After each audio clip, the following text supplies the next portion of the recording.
सर। जय हिंद साहब। आओ सूर्य प्रकाश।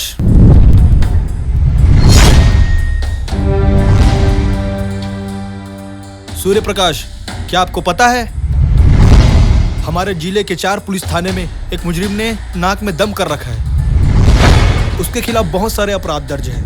हमारे मुखबिर से पता चला है जी, वो मुजरिम हमारे थाने क्षेत्र में ही घूम रहा है। जी सर। मैं चाहता हूं कि आप अपनी टीम के साथ जाइए और उस मुजरिम को जल्द से जल्द अपनी हिरासत में लीजिए। जी सर। जय हिंद सर। सूर्य प्रकाश सर। एक बात याद रखना, हमारे पुलिस थाने के अलावा सर, हमारे जिले के कई थाने के पुलिस उसे ढूंढ रहे हैं और मैं चाहता हूं सर, इस काम को तुम अंजाम दो। मेरी पूरी कोशिश रहेगी सर। जय हिंद। ये मन के मन मोहनी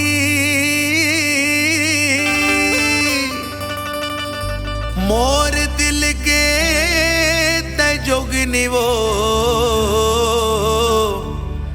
ठुमुक दान के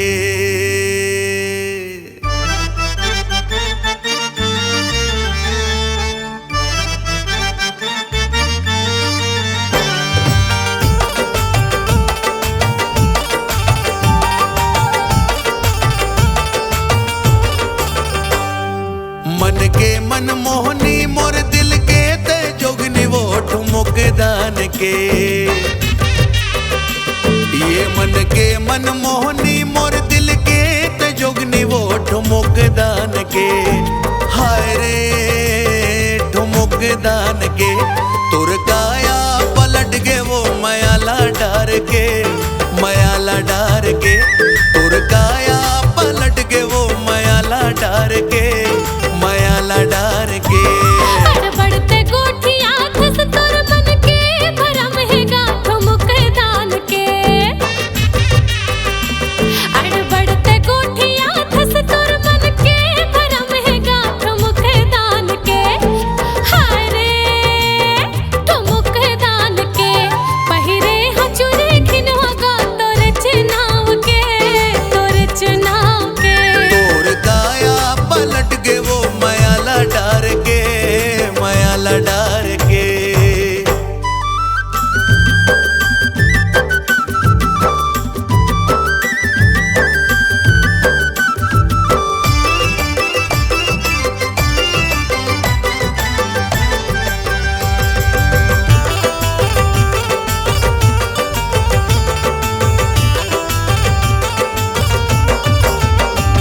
खोपा मडारे फुंदरा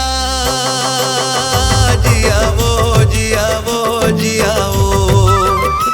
खोपा मडारे फुंदरा जियावो जियावो जियावो।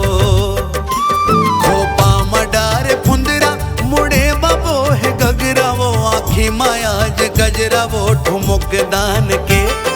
हाय रे ठुमुक दान के ये कुआ के पानिया पे जिला दोष बांध के, जिला दोष बांध के।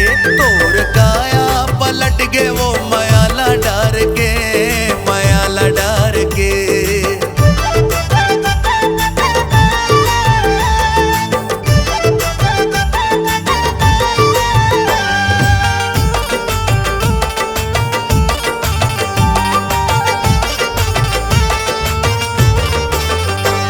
तरसा डरे ते मोला जियाओ जियाओ जियाओ।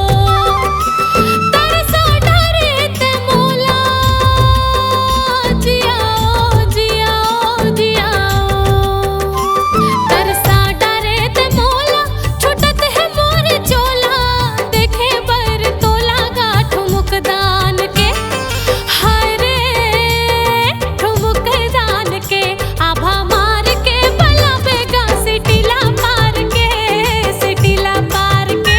तोर काया पलट के वो मयाला डार के, मयाला डार के। बढ़ते गोठिया धस तोर मन के भरम है गाठो मुख दान के।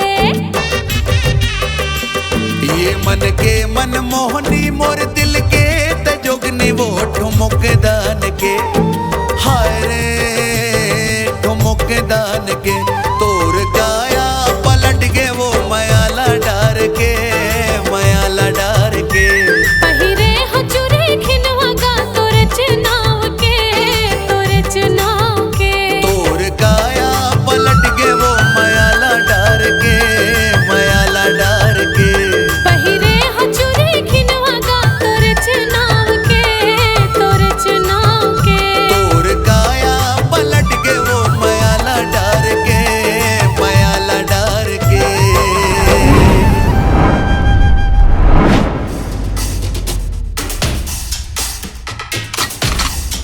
बहुत हो गए लुका छिपी के खेल है जग्गा।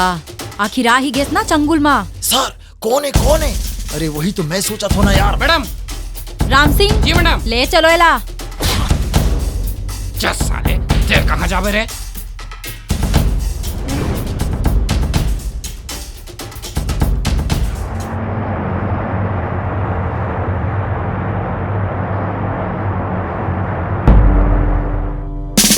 जय हिंद सर। जय हिंद।